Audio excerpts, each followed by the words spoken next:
Good morning guys. Kagigising ko lang bago ko nagising ngayon dito ko rest day. So, ayun, mag-pray pa tayo para pupunta tayo sa Fiesta ng Larena doon sa syudad. So, tara. Update ko lang doon kayo kung nakaprepare at punta na kami doon sa Larena. So, ayan guys, good morning po. Naka-ready na po tayo. Prepare na po tayo mamaya sa Fiesta natin puntahan. So standby na dito tayo, hintayin natin yung kapatid natin na susunod. Mag-update ko lang sa inyo pag nandun na tayo. So tara, let's go. So ayan guys, dito na pa tayo, mga Fiesta na pa tayo ulit. Kung Fiesta na sa City Hall. So tara, tayo natin ang pistahan natin at tignan natin yung view na pagkain dito. So update ko lang sa inyo pag nandun na tayo sa loob. So tara, let's go.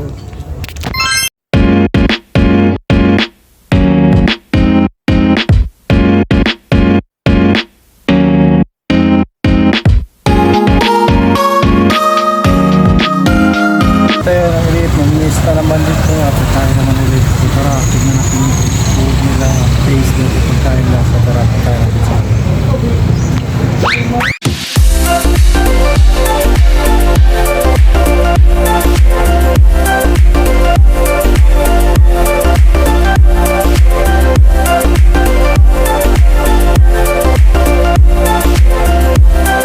tapos po natin kumain sa pangalawang bahay. Dito naman tayo sa pagkatlo. Pupunta naman tayo doon. So tayo doon. Sulitin po natin ang bakasyon natin sa Sikihor, Larena at para puntahan natin ang mga tatlong bahay natin sa kainan. So tara, let's go. Tignan natin ang bata.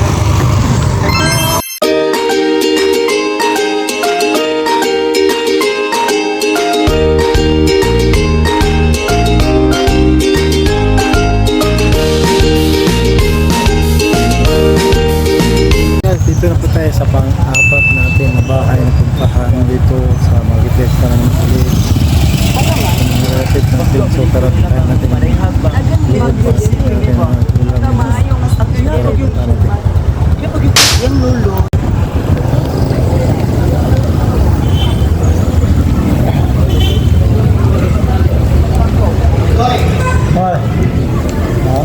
ang ulam natin. So this is our Fifth house hotel. house. Ada fourth house like 18.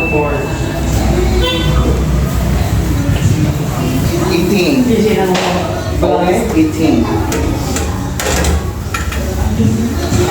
So ayan guys, ito tayo ulit sa lima ng bahay. At tara, puntaan natin. Nabigyan natin ng ulam yun na nahanda para sa kapistahan ng Sikihor. So tara, puntaan natin.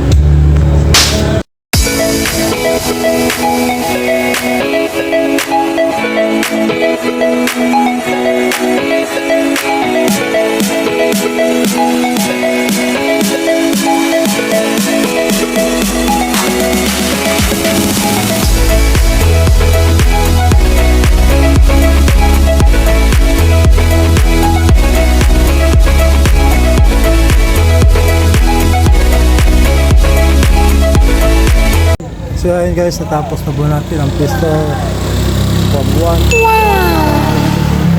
Ako sobrang talagang busog at salamat ka tayo sa Diyos. At dito na po ako magtatapos sa aking vlog sa pagpunta namin sa Fiesta at nabuli na kami nakauwi. So hanggang sa susunod na po natin vlog. So bye bye.